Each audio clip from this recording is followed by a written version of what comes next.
Efa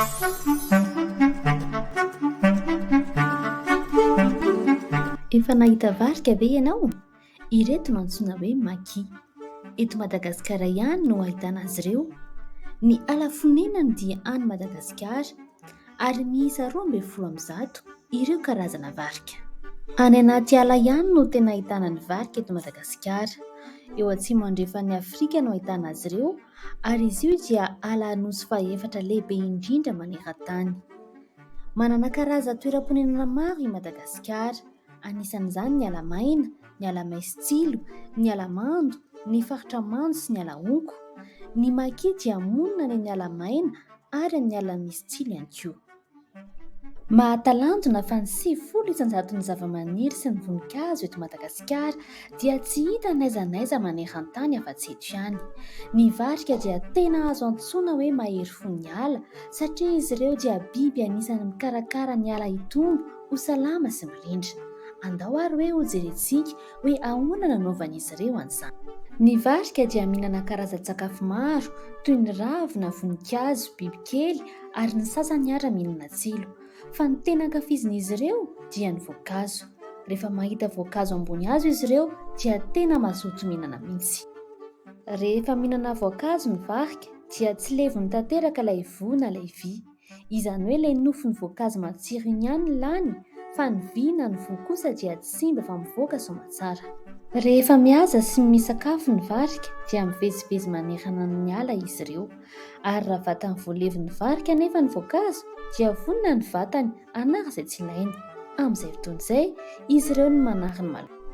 Eo amin'izay ilay tena mahavariana, ilay voa na vy avy amin'ny voankazo izay tsy levy ny vatany varika iny dia miafara ao anatin'ny tainy izy ireo. Ary fantatrao ve fa lasa zezika tena mahomby ireny?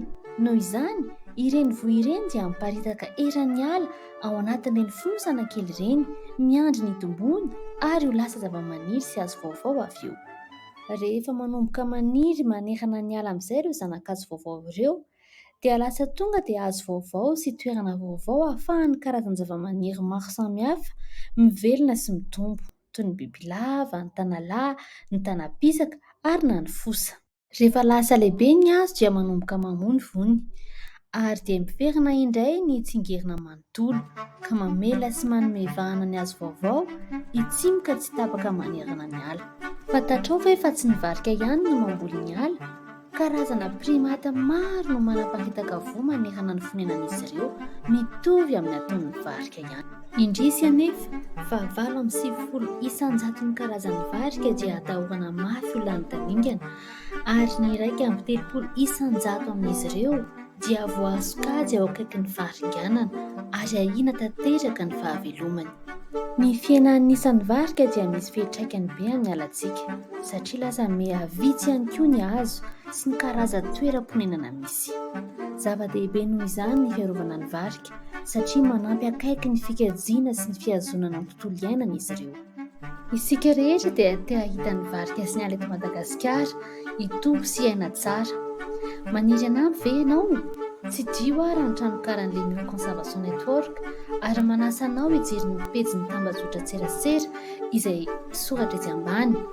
Raha te hahalala bebe kokoa ianao, misy ireo fikambanana miaro ny varika mihoatra ny 10 ary afaka ihany koa ianao manampy amin'ny fizarana na amin'ny fanomezana sy amin'ny filatsahana ny sitrapo.